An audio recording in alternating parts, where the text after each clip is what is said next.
But I define the sexual revolution as having three components: the contraceptive ideology, the divorce ideology, and then the third point is that the sexual revolution has always held that the sex of the body is somehow insignificant. Women are currently being erased in culture, and I want to amplify their voices and share their stories.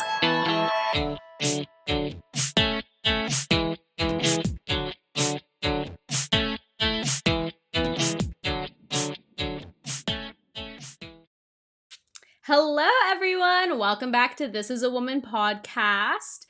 Today's guest is Dr. Jennifer Roback Morse. She is just amazing. You guys are going to love this conversation. I mean, we deep dive into what the sexual revolution is, what has come because of that. She has written so many good books. We really dive into her book about finding a lifelong love in a hookup world. We talk about the sexual state, how elite ideologies are destroying lives, and why the church was right all along. We really dive into divorce and how that's a major part of the sexual revolution. And so we're going to get to all that. But like always, I'm going to read you guys her bio and some of you guys might be wondering, why do I always read the bios of everyone? Why don't we just hop right into it? I just think it's really great to hear that this isn't, when I have people on, it's just not random people and we're not chit-chatting. These are people that they have spent lots of time researching, studying their pros on these topics, and that's why I have them on. So let's get right into Dr. Morse's bio. So Dr. Morse, she is the founder of the Ruth Institute, an interfaith international coalition to defend the family and build a civilization of love. Dr. Morse was a campaign spokeswoman for California's winning Proposition 8 campaign, defining marriage as the union of a man and a woman. She has authored or co-authored 6 books and spoken around the globe. Her work has been translated into Spanish, Chinese, Korean, Polish, and Chuukese, the native language of the Micronesian Islands. Her latest book is The Sexual State: How Elite Ideologies Are Destroying Lives and Why the Church Was Right All Along. She earned her PhD at the University of Rochester and taught economics at Yale and George Mason universities for 15 years. Dr. Morse was named one of the Catholic Stars of 2013 on a list that included Pope Francis and Pope Benedict. Dr. Morse and her husband are parents of an adopted child, a birth child, and a goddaughter, and were fostering parents for San Diego County to 8 foster children. In 2015, Dr. Morse and her husband relocated to Lake Charles, Louisiana, where the work of Ruth Institute continues. So again, this is such a great conversation. So with that, let's dive right in. Well, hello, Dr. Morse, and welcome to This is a Woman podcast. We are so excited to have you on today. Well, thanks for having me. I'm pleased to get acquainted with you again. I did some work with the California Family Council back in the day when I lived in California, and that's been a little while, so it's nice to get reacquainted. Thanks for inviting me. Yes, absolutely. And all the followers and listeners, they just heard the whole intro about who you are and what you're doing. But I would love for you yourself to explain what the Ruth Institute is and maybe why you felt the need for that to begin. Sure. I started the Ruth Institute in 2008 in San Diego on my dining room table. And at that time, I thought that the Ruth Institute was going to be something to talk to young women about why they didn't have to be afraid of motherhood. At that time, I had written 2 books. My first book was called Love and Economics, and it was really trying to explain to everyone, but a lot to women and also a lot to my fellow economists, why the family is so important and why the work of the mother is so important. And that came about because of our experience of having 2 children in a very short time. We adopted a little boy from a Romanian orphanage who had been badly neglected, and then we gave birth to a little girl within 6 months after that. So our children are 3 years apart in chronological age, but they arrived within 6 months of each other. So 1991 was a big year at the Morse household, but what it taught us, my husband and me, what it taught us is that children really, truly need their parents. And there's a lot going on in the first 2.5 years of life, because our boy, he didn't even respond to his name. He didn't know his name at the age of 2.5. That's crazy. And that's profound neglect. And there was nothing wrong with him, right? It's not like, he was deaf or something, physically everything about him was fine, but the independent impact of neglect is really, really profound. And so, for a number of years, we were dealing with all of the issues around that. And along the way, we became foster parents for a few years in San Diego. And um, so, and I just want to say, since this is a podcast for women, I just want to say to everybody that those were the best years of my life. Those years that I had little ones underfoot, and I worked part time whenever I could, kind of thing. And that was always my arrangement, like with the Hoover Institution for a while. I told them, hey, I can work a quarter time whenever I can. And they're like, okay, fine. And that's what I needed at that time, because that meant the kids could be first and my husband could be first and the family could be first. And so by 2008, the kids are, getting older, and I'm looking for something to do. And I knew that I had accumulated a lot of information about these topics, and I saw how important it was. And I really wanted to convince college age girls, that it would be okay, that you don't have to wait till you have tenure or you make partner in the law firm, or, you can start your family sometime before menopause, you know. And then it would be valuable, socially valuable, and you're going to love it. That's what I thought it was going to be, because along the way I had been giving talks periodically, like the Federalist Society would invite me to speak and stuff like that. And so I knew in my heart that there was a desire to hear that from an older woman, that the young ladies wanted to hear that. You could just tell, that they wanted to hear that. But then in 2008, Prop 8 happened. And I don't know where you were in 2008, but it started in San Diego. It started with the Catholics of San Diego, then Bishop, Auxiliary Bishop Corleone, now Archbishop of San Francisco Corleone. He got the money together from the rich Catholics, to get it on the ballot. And once it got on the ballot, then the whole coalition, the whole interfaith coalition came together, to get it passed. And your followers don't need to be told that we won. We won the election. Surprise everyone. But that, because it was happening in my backyard, and because I had all this information about child development and the importance of marriage and all of those things, I didn't really want to get involved, Sophia, but I also didn't feel I could sit it out, because I could see in a kind of inchoate, dim way, I could see this was not going to be a good thing for children and families, that somehow this was going to further destabilize something that was already way too unstable. In my opinion, my first book was really about divorce and single motherhood and too much daycare. That's what I was worried about in 2001 when I wrote Love and Economics, because, I'm concerned about mother-infant attachment. Well, if you go around saying that, a mother can be replaced with another father, and a father can be replaced with another mother, that there's no difference. All kids need is two pairs of hands. I'm like, that can't be right. That can't be the whole story. Um, and so, at the beginning, I've had occasion to look back at some of the early talks that I did. I didn't really grasp the full significance of it. It took a while, to really see it. But over time, in the work of the Ruth Institute, I just kept digging deeper and deeper into the institution of marriage and its social significance, and came to the conclusion, really, that the whole sexual revolution has been a disaster, and needs to be rolled back. And the only way you can roll it back is if people really see it for what it is. And right now, not very many people do. Even people who kind of instinctively know something's wrong, they can't put their finger on what's wrong. And so that's where we come into the picture at the Ruth Institute. That I do the research. I have other people that I work with, people that I call on. We have a sociologist on our staff. And then we have a team of people who try to promote it and do the social media and all that kind of thing that you need to do in today's world.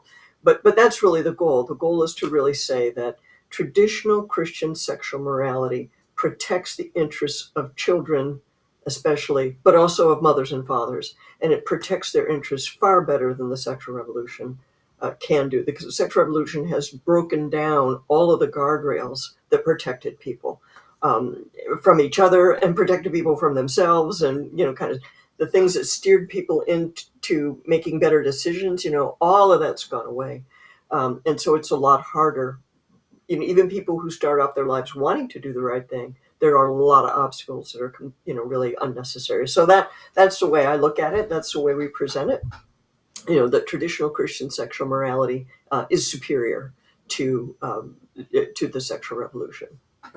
And for the sexual revolution, I think I love that when Prop 8 was going on and you decided I'm going to help get in this fight to keep marriage to be between a man and a woman, that it triggered kind of in your mind that marriage between a man and a woman, what that would do to a family, what that would do to children, and the connection between that and the sexual revolution. Because I think more people are waking up to the harms of the sexual revolution now, so because of the trans ideology, and it is really shoved down your throats everywhere, whether you turn on TV or you're driving to the grocery store or you're on social media, you're seeing a lot more from the sexual revolution. But back then, you weren't to this Right. intensity.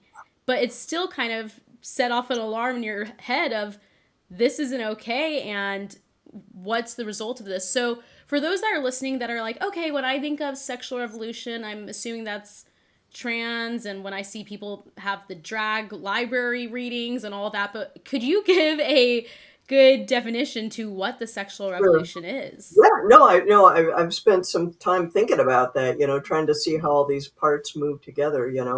I mean, before I do that, though, I want to just say very clearly to everybody that I'm aware there are a lot of people who believe in gay marriage, who supported gay marriage, and who think it's great, and who still think it's great, but who are freaked out, and there's no better word for it, who are freaked out over transgenderism. Mm-hmm. And to that person, I would really implore you to reconsider some of your preconceived notions, because the Obergefell set the stage on multiple levels. Obergefell set the stage for what we're dealing with now with the trans situation. So it's something. The sexual revolution is a process that has been building on, where one step builds on another, and each step was presented to us as a small deal. It's like, well, all we want to do is let two gay people who love each other get married. It's not that big of a deal, and then it turns out to have all kinds of ramifications that people weren't thinking about. The whole sexual revolution's been like that, Sophia. So, eventually, for a period of time, I was out debating on the marriage issue regularly, and I started to see what arguments would work and what arguments weren't working. Sometimes you'd go out with an argument and the next week it wouldn't work anymore. So there was a lot going on, and I don't think any of us really appreciated the intensity of the desire for it and the political purposes that it was going to serve. I think people thought this was just another issue, but it's much more than another issue. It's the way of remaking society, because what we're trying to do, you could think of, we have a constitution that governs our political institutions, but you could also think of having a sexual constitution, which is usually not written in any way, but there's a set of uh, rules and understandings by which people are allowed to mate and pair and form households and have children and all of that. And so at one time, you could say there was a Christian sexual constitution that told you who's allowed to have sex and when and what you're expected to do, what your responsibilities are, and all of that. And that whole batch of things and the society around it is being replaced by the sexual revolution's constitution, sexual constitution. So now the rule is approximately you get to have sex with anybody you want, anytime you want, and nothing bad will happen to you. The idea that anything bad is going to happen, that's old, outdated stuff. Those are unnecessary taboos.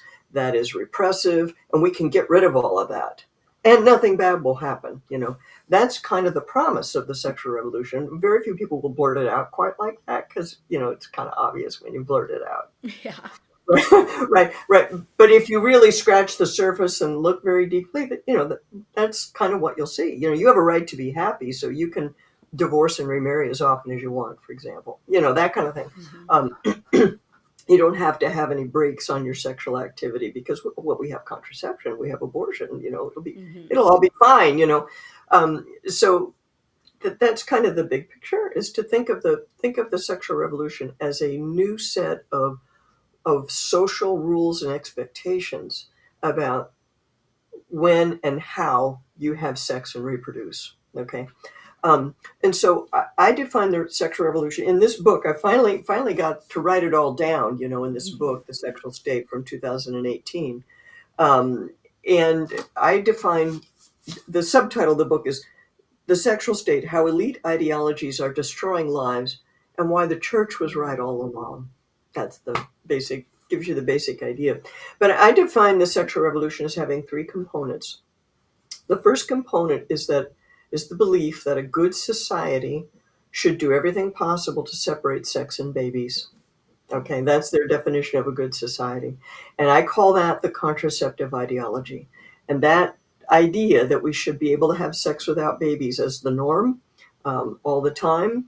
You can have a baby at the end if you have quirky lifestyle preferences, then okay. But, basically sex is sterile activity with no moral or social significance. That's what's driving the demand for contraception and abortion. Yeah, and with no restrictions, with no understanding of the risks involved with those procedures and those medical devices and all of that kind of stuff, because if you say, well, these things are available, but it might not be good for you because you have a certain kind of medical condition, you probably don't want to do it. Well, no, we don't talk about that. That's not part of the conversation, because it's a right, so that's the contraceptive ideology is a very important part of the whole thing. The second idea of the sexual revolution is what I call the divorce ideology. It basically says that children don't really need their parents. Okay, that what we ought to do is separate both sex and babies from marriage. So there's no need for a stable relationship before you have kids. Okay, and the kids will be fine. The kids are so resilient that adults being able to repartner at will is more important than stability for children. And honestly, this is the thing that gets me out of bed in the morning. This is the thing that I know can't be right. That can't be true, because I think everything that we know, everything that any honest psychologist knows, is that the love between the mother and father is the foundation of the child's personality and the foundation of the child's sense of security and sense that I belong here in this world, their sense of safety and identity and all kinds of things are wrapped up in that.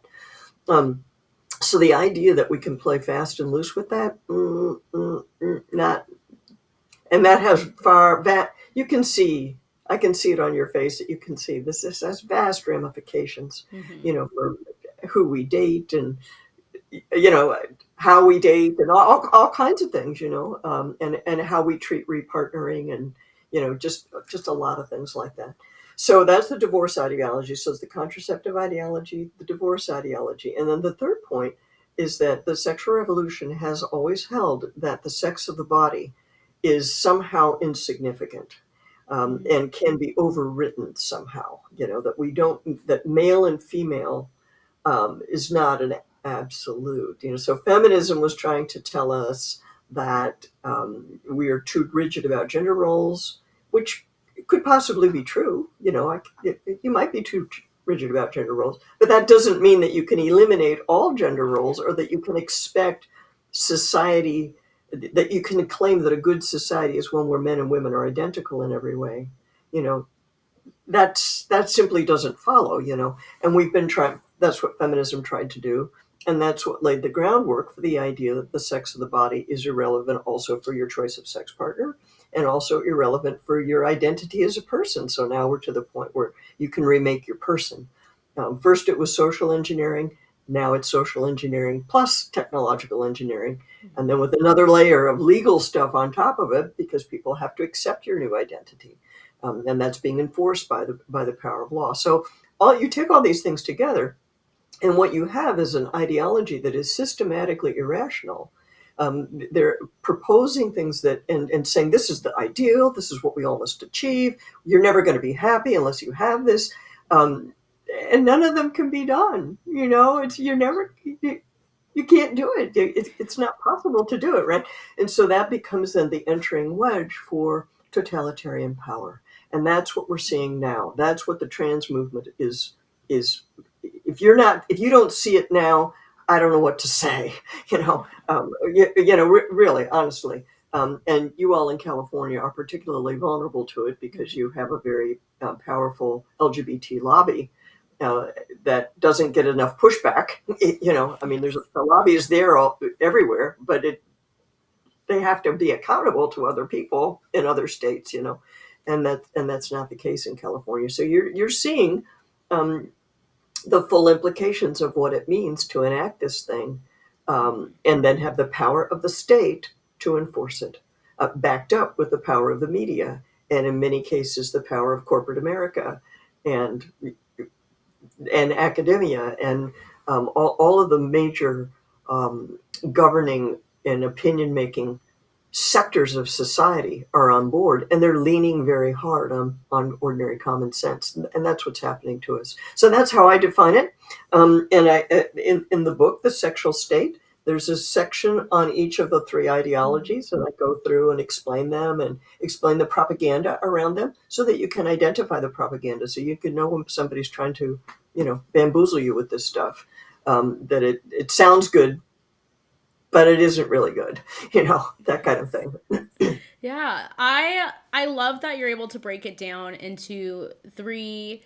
It's just here's the three things and dive into that, because sometimes I think people get so overwhelmed with like, but there's guys in the restroom now, and then this person's doing this, and this person is wearing cat ears and says they're a furry, and like it's just so upside down. But I think an important one that you talk about, and I think a lot of Christians, when they have all the other parts right, they don't like to talk about this because they fear they can find themselves in this situation one day and they don't know how to react, is the divorce aspect. Right. And Right. I think that is not talked about enough from the Christians that have it right, because there are Christians that they're obviously not reading the Bible and they have scripture wrong, and they're following culture and they think the Bible should follow culture instead of sticking to the true word. So Right. they got all three of those things wrong.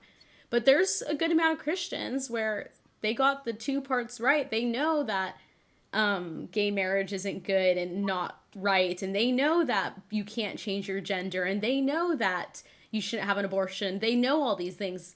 But could we dive a little bit into that Yes. divorce section? Oh, I would love to. I would love to. And it's interesting that you picked up on that, because when in the years when I was out and about debating gay marriage all the time, Mm-hmm. I always wanted to start with kids. And people would push back and say, "Well, what about divorce?" A lot of kids lose access to their parents because of divorce. And I said, I would always say, yeah, that's right, and we shouldn't be doing that. Eventually I learned how to argue it, how to kind of present it so that it wouldn't come up in quite that very resistant form. But still, like you say, there are a lot of people are implicated in it. Okay, a lot of people have this in some way in their background. So here's how I learned to present it. Okay. I would go to a law school. Typically, in those days, the Federalist Society was doing debates on this topic, and I was an approved speaker. And so, the students would invite me to speak at their law school or whatever it was. And typically, I would get to the law school. You'll get a kick out of this. I would go to the law school, and it would be me and the three kids in the Federalist Society who invited me on my side, and everyone else would be like wearing gay pride T-shirts or something. Yeah. It was pretty odd. And even a lot of the people in the Federalist Society weren't completely on board, because a lot of them were more libertarian minded, didn't know how to think it through, that kind of stuff. So it'd usually be me and like three guys and one girl or something, Yeah. on the whole campus. And and what I finally learned to do is to say, look, we're here to debate the possible redefinition of marriage. And I want to just point out that some years ago we redefined marriage. And what we did was we said that we should have no fault divorce, because why should two people who love each other, who don't love each other anymore, why is it the state's business to keep them together? We have studies showing that the kids will be fine. Why should your divorce affect anybody? Why will his divorce affect your marriage? Why do you even care about this? This is, and we now know that on every one of those points, that was incorrect. We now know that that kids do suffer tremendously from their parents' divorce. And then that's when I had them, because you look out in that audience and probably half those kids have already been through their parents' divorce, sometimes more than one divorce, right? And so now at least their minds are working, at least the wheels are starting to turn, that maybe we aren't thinking this through correctly. Maybe there's more at stake here. Yeah. To be, and then I would go on, while the wheels are turning, and because obviously no fault divorce said that marriage is no longer permanent. There's no longer a presumption that it will be a permanent union, and there's also no longer a presumption that it will be sexually exclusive, because adultery is not a marital fault. There are no marital faults, okay, in that environment. So you've changed what it means to be married. Marriage is not permanent and it's not exclusive anymore. And this had far-reaching consequences. And people who initiated it, they were oblivious to that. So that's the way I would start the conversation. And I know there were young people who would come up to me and say, "You gave me something to think about." I don't know if I've 100% changed their mind, but I know that, and if I would talk to a friendly audience, it got to the point, Sophia, where people would leave the room crying. So if I had a room full of Christians who are not quite as, what would I want to say, hardened on the topic, maybe a little more receptive than the typical law student audience, there would be young people and older people, leaving the room in tears because I had stirred up this primal loss that they had experienced as children. So yeah, one time, this lady in her 60s, we were, it was an event and her husband was there and he was speaking and I was speaking. And then at the dinner afterwards, I was sitting next to her. "Oh, what'd you think of the talks? And, how are you getting along?" You just kind of chit chat at the dinner. And she goes, "I couldn't listen to your talk. I had to leave. I had to leave your talk." "Oh, I'm sorry. What happened? What did I say?" "Well, my parents divorced when I was 6 and it was just too hard to listen to." This is a lady in her 60s talking like that, So I think this society.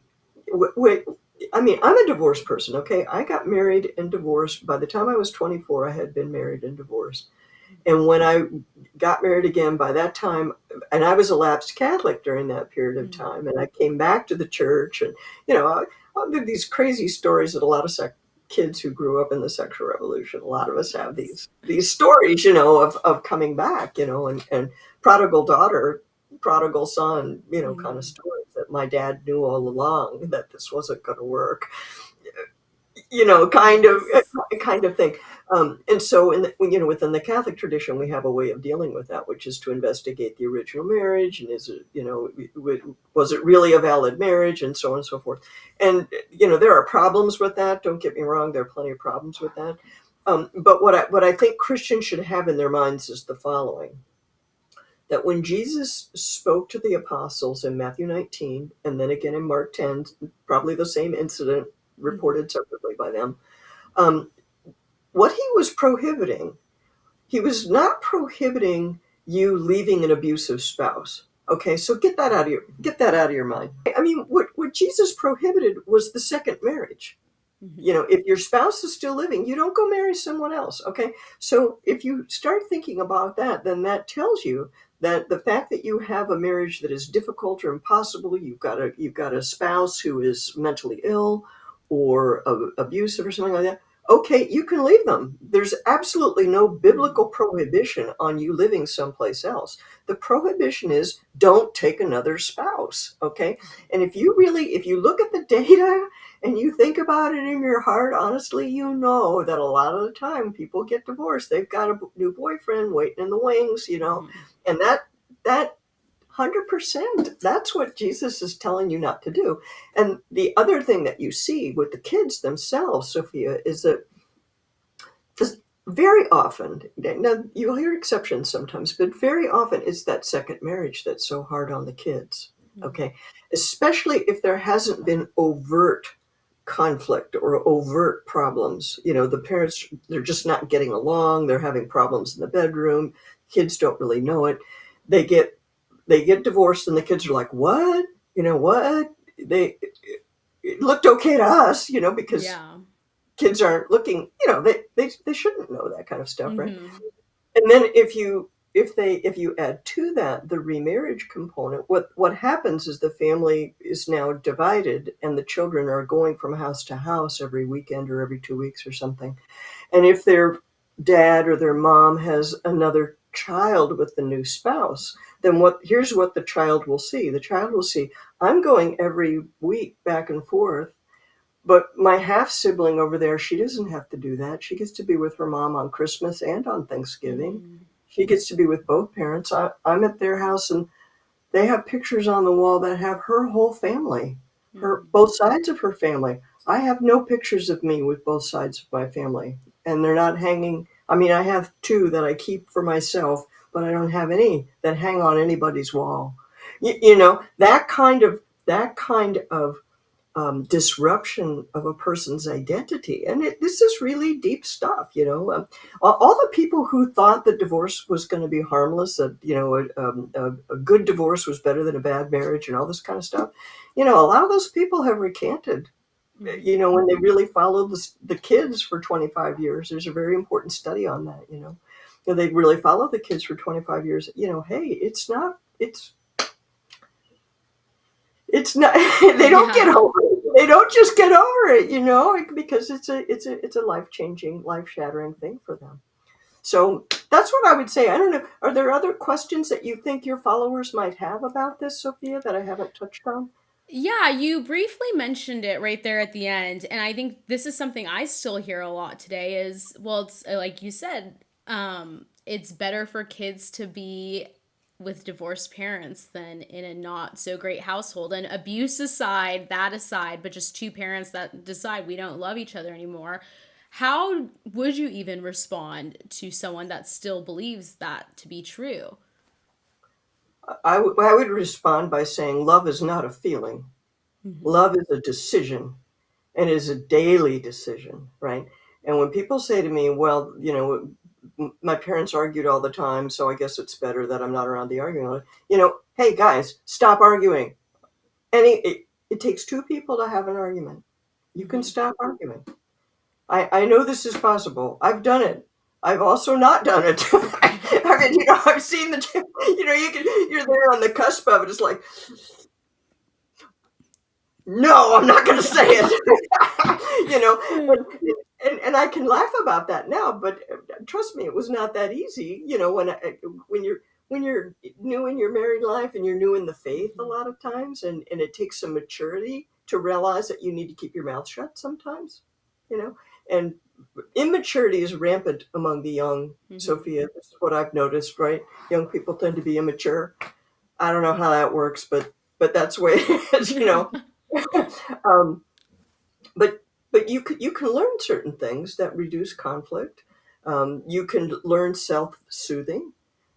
This is, I think, for some women, that's a big thing, right? Mm-hmm. Something happens, you get upset, and you want to keep talking about it and worrying it to death. Well, you can learn other things to do besides that. And if you really pull yourself together and are able to keep and build and create trust with your husband can help you. He's not trying to, maybe, I don't, obviously I don't know every person who's watching this video and Mm-hmm. what their story is, but I mean, I do know that at least in principle it's possible that your husband can help you moderate your feelings. He's not trying to hurt you. He may be trying to say, girl, pull yourself together. It's not that big of a deal. Yes, it is. No, Yeah. no, it's going to be okay. Yeah. And I mean, and the reason this kind of stuff is important, but people might look at this and say, well, you're belittling big problems. I realize people have big problems, but I also realize that we are capable of catastrophizing small problems, right? And Mm-hmm. you want to learn some skills to de-escalate, right? And those things can be learned. So what no fault divorce has done to our minds is to say, what we've, in addition to no fault divorce, there's also this soulmate theory. You're Mm-hmm. not the one, you're not the right one. I'm not convinced there is the one. You know what I Mm-hmm. mean? I mean, I think it's possible there's more than one who could be okay, and then you have to build and make it more okay, or the opposite, you got a perfectly good guy there and you run him into the ground, or he Mm-hmm. runs you into the ground or whatever.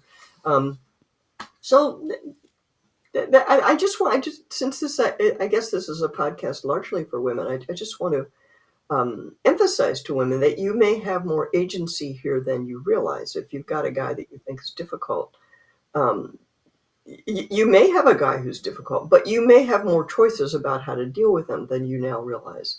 And I would encourage you to turn your mind in that direction before you start looking up divorce lawyers in your town. That you would turn your mind in the direction of, is there a more mature way that I can deal with this situation? What can I bring to the situation that would be an improvement? That would de-escalate Mm-hmm. rather than escalate. So you're right to bring this up, Sophia, because this cuts to the heart of lots and lots of people, and one of the saddest things I see is that when people have made the decision to divorce, sometimes they're really at peace with it and they know that they really feel it's the right thing. And then when they hear me talk, I don't bother them. It Mm-hmm. doesn't bother them. But there are some people who hear what I'm saying and they get very upset and they get very defensive. And I think to myself, I don't think you're really at peace with whatever you did or with whatever happened. I think you have unfinished business there, and people don't realize that they sound like they're defending themselves like 10 years after the fact. And like, I mean, I can't boss you around. Yeah. If you feel bad because I said something, I don't have that much power over you in your life. You could just say she's wrong and move on, But when people get real defensive, I kind of have to wonder, well, maybe you have unfinished business here that you should revisit, and see if you can come to some kind of peace with it. And we all have people that we have to make amends to in our lives too, and that's got to be part of the Christian walk, doesn't it? If you can't say I was wrong and I'm sorry I hurt you, if you can't say that, you got a rough life ahead of you. you Yes. know right? Because everybody needs to be able to do that. Yes, absolutely. And I think um on this topic of marriage and just kind of what the feminist movement has caused, this whole idea when a woman is married and starting a family is, how does she decide career or family? And you kind of touched on it, like it's okay to have children before you start entering menopause. Like let's get right, going on this thing. Um right. but But right to do now, that, mhm, but to do that, Sophia, you this is where divorce feeds into the careerist mentality and feeds into feminism and mhm, feeds into the perceived need for contraception and stuff. These things feed into each other because if you don't trust your husband to be there, then for you to stay home and take time out of your career and your career path and your career development, that's much riskier. Okay, that's a fact, and I'm not going to mhm, deny that that's a fact. That, yeah, that's a risk. You're taking a risk. You're stepping out in faith that your husband is still going to be there for you. mhm. And the fact that no fault divorce did what it did, it's. I think it's made women think like, well, I'm only going to have the number of kids that I could picture myself taking care of by myself, Mm, because yeah. he might leave me, he might ditch me. So anyway, I interrupted you, but Yeah. I wanted wanted to say that part of it. Go No, ahead. that's such an important point because I have heard the argument from women of, well, I need to make sure I have my own career, my own finances and everything because if things go sideways. And it's unfortunate that you even hear that argument in the Christian world where if anything, Christians should be like, no, that's like but that's again the result of no fault divorce and everything that's coming out of, I think the worshiping of sex is what has caused all of this and our society's done. But there's a lot of like upper high school and college age girls that tune into this and their fear is, I want to be a stay-at-home mom and have children, but I can't afford to do that in society currently. How do I even afford to stay home and raise my children on a one income household right now? Right. That's a huge problem. That's a huge problem. And I would just like to say, um, not to answer the individual's question, but Mhm. just to look at it from the social perspective, that the whole society has reorganized itself around abortion, not just Yep. around divorce, but it's also reorganized itself around abortion and contraception, because now the price of entering the professions is delayed childbearing. Women are expected to enter the professions at the same age that a man would enter the professions. And Mm. that doesn't really make sense. It would be better for us as women to have our babies in our 20s, and when we're 40 go to law school. That would make sense, and there's no reason we couldn't do it intellectually. There's no reason the law profession couldn't adapt to that. But the law profession and the academic profession, and really all the professions, have organized themselves around the idea of delayed childbearing, which was obviously facilitated by the pill and abortion and all that, but also the idea of equality, that men and women have to be equal at every moment, which that's the legacy of feminism. So that's what we're dealing with. Now, how you, ladies who are listening now, how you might want to deal with that. I hear all the time that finding a good husband is really hard. And I hear it from the men as well as from the women. Finding a good girl. Where are all the good girls? Where are all the good guys? I'm going to Christian things and I'm meeting guys, but they're kind of stupid or creepy or, or what, and the guys are saying the equivalent thing. So I wish I had an answer to that, but I really don't. I'm sorry. um, but um, but what I would say is that you should pray for your future spouse. Mhm. Pray that God will lead you to each other. Number one, but also pray for whoever he is right now, whatever he might be going through, whatever might turn out to affect you. That you are in an intentional way, handing that over to the Lord. And recognizing that this isn't something you control completely. A lot of the biggest things in your life are not under your control, right? When you really think about Absolutely. it, right? Yes. Right. And so that's one very positive thing that people can do. Mhm. But also, I would say, ladies, don't give in. Okay, don't Mm. settle for. Don't go along to get along, kind of a thing. Stick with your principles of chaste living, and and wholesome hobbies, wholesome activities, that kind of thing. Don't be talked into something that isn't right. And if you have some sexual activity in your background, then you want to do whatever you need to do for repentance about that, and maybe get some help with that. Mhm. Um, the typical secular therapist may not be any help, but a lot of Christian therapists help people deal with that type of issue. I did something that I know was not in accord with my values, and I now feel a kind of compulsion around it, and it's kind of attractive, and it's there's an addictive quality to sex, right? And so that's what makes it hard. Once you've stepped over the line, it's like, oh my gosh, what has happened, and it becomes harder to deal with. So I would recommend that if you need that kind of help, it's out there. I'm sure it's out there. But that can be a factor for a lot of people. You feel like, well, I'm damaged goods because I did this. No, Mhm. you're not. You're not damaged goods. I don't want you to think like that. Everybody does stuff they shouldn't be doing. And in today's world, our Lord is going to be very merciful to you. If Mhm. you are making a good effort, He's going to be merciful to you. So, don't give up. Don't give up on for any reason like that. No, no. You Yes. hang in there with the Lord on I that. think that's so necessary for young girls to hear because it's turned into especially within the church, oh, you've messed up sexually. Okay, shame on you. Instead of Yeah. we have a merciful God and he does heal and he does forgive. And as long as, like you said, you're making that intentional choice to no longer do that and to find forgiveness.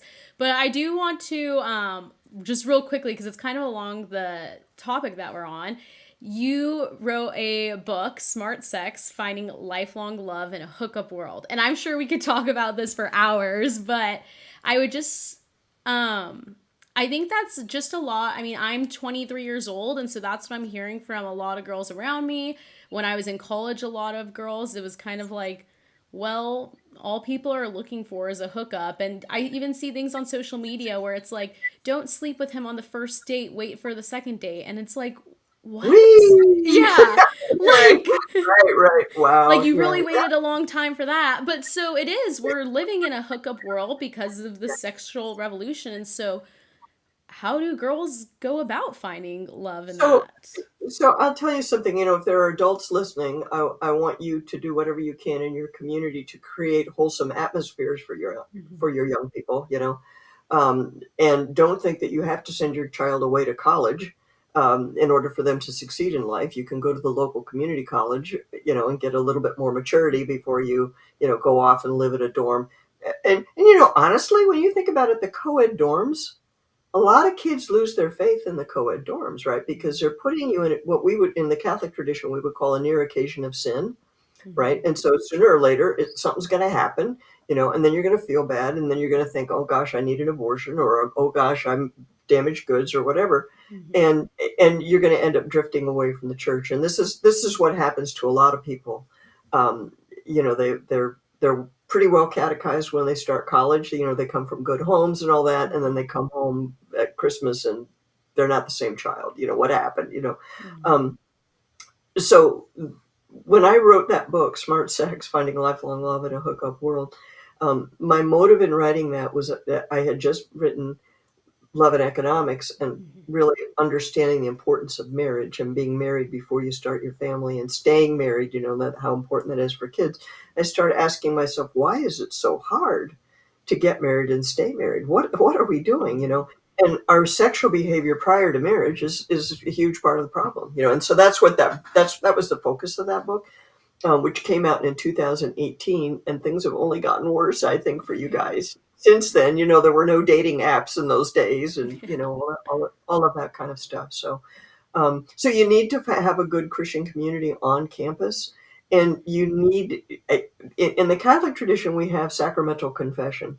So if you mess up, you go privately to the priest.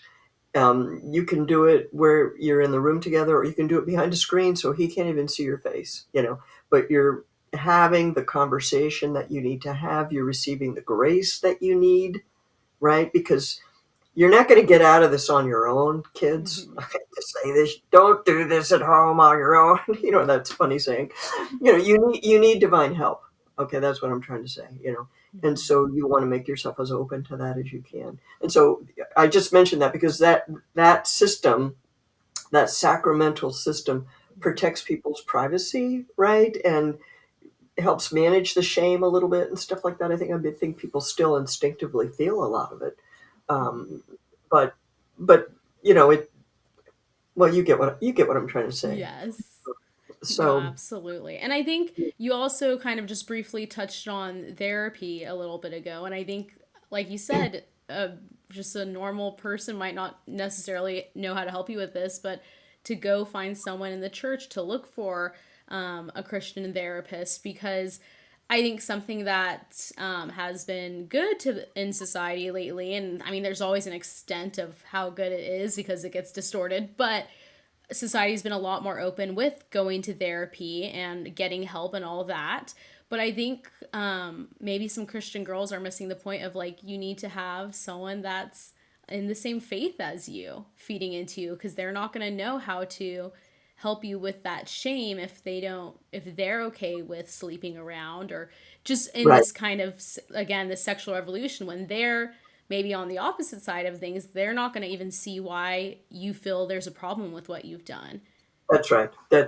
So and at the other extreme, if you encounter a therapist who's extremely shaming, then that can Mm-hmm. be a problem too.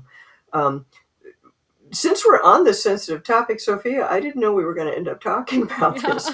Yeah. But well, that's what happens when you get two women together. Yeah, yeah. Yes. Yes. That particular stereotype seems to be true. One issue that we end up dealing with in the Ruth Institute is the issue of childhood sexual abuse. And this is an issue I never wanted to be involved in. When we first started talking about the sexual revolution, it came into my mind, should we talk about people who have had abusive experiences, sexual abuse in the past? And I thought, nah, I don't want to deal with, no, we're not going to talk about that because that's always happened. There have always been cases like that. It's not fair to blame the sexual revolution.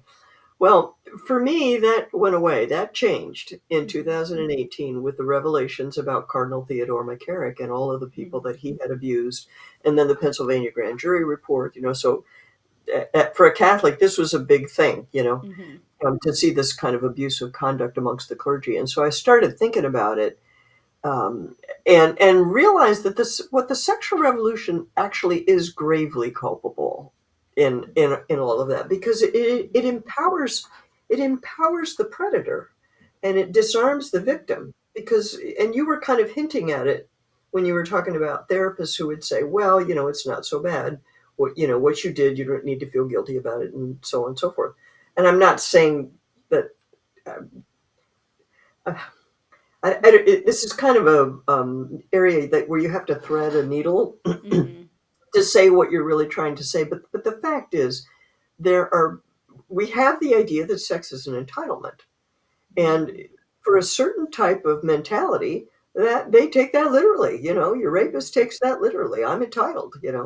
And if people who are in positions of authority and power, I'm entitled.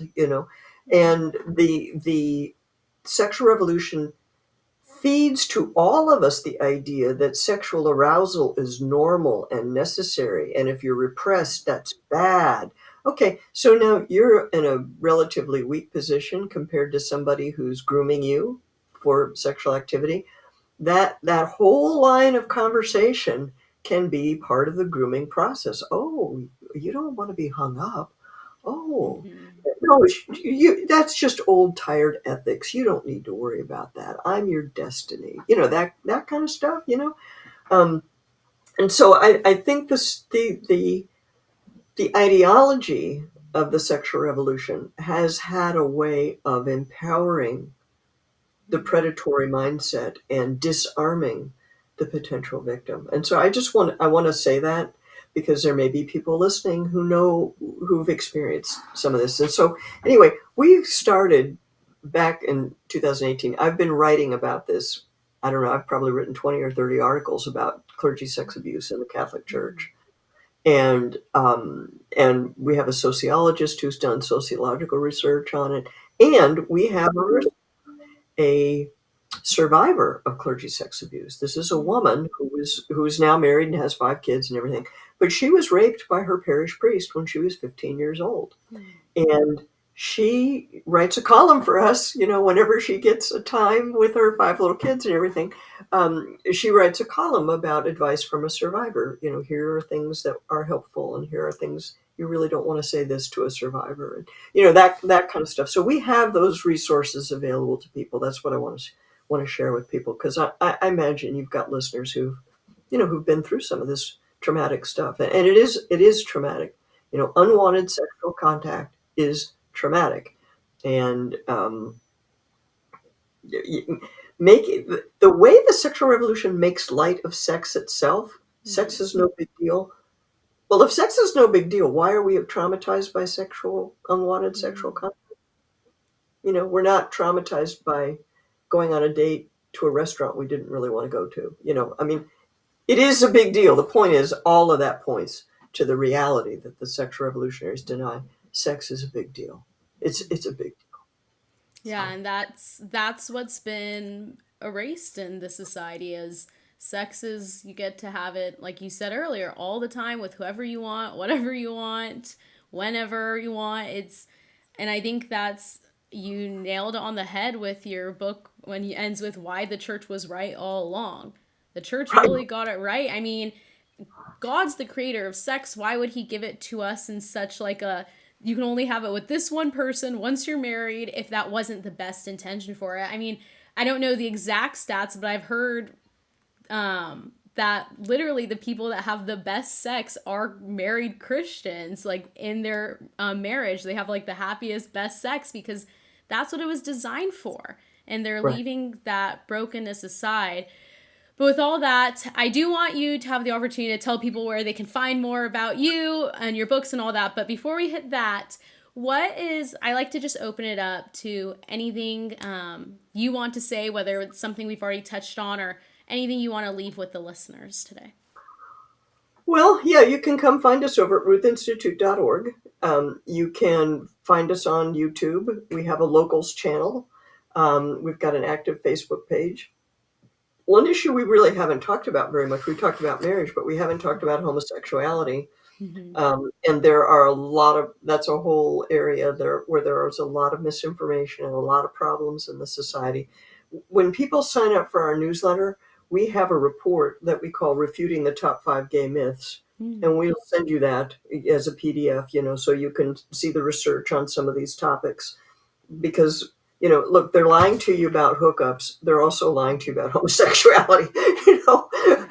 I think we shouldn't be too shocked, to learn that the same group of people, are not telling the whole story about these things. So, yeah, I would love to hear from your followers, your friends, to come over and check out what the Ruth Institute has to offer. Amazing. Well, maybe we'll have you on again and dive into homosexuality. We actually had two podcasts out this month. One was with Elizabeth Wanting from the Change Movement. So yeah, that one just came Oh, out girl. yesterday. Oh, great. Yeah, and then the other one was with Melinda Patrick, and she talks about how her child lives in a same-sex relationship right now, and how she as a mother has continued to love her child but not once stopped speaking the biblical truth. But it would be great, maybe we'll have you on and we'll talk about the research and those 5 myths, because that's a topic that Christians like to kind of ignore nowadays. It's easier to say men can't be women and women can't be men than it is to say men and men shouldn't be in a relationship together and women and that shouldn't. the person who's experiencing these feelings and attractions, we haven't been presented a whole and realistic picture of what that Mm-hmm. experience is like for people. And I'm sure you got this from Elizabeth. Elizabeth is dynamite. I mean, I have Mm-hmm. a very high opinion of her. And we get these kind of cardboard cutouts. The people are born that way, and that's the end of it. And that doesn't do justice, I think, to what a lot of people are going through. So yeah, I would welcome the chance to come talk to you some more about some of those issues. Amazing. Well, thank you so much, Dr. Morse, for being on. And for all of you listening, if you, Dr. Morse said where to find her, we'll also put that in the caption. So check it out. Go check out the Ruth Institute. Sign up for their email newsletter. But I'm signed up for it, and I find everything I get so informational. It's like, I mean, I'm signed up for a lot of things. It's really one of the only ones I open, like your guys's, and like You. like live action, so I can get kind of like the pro life aspect. I get theirs, but I always open your guys's. I learn so much, so go check it out. But thank you so much, Dr. Morse, for coming on. Thanks for having me. Bye.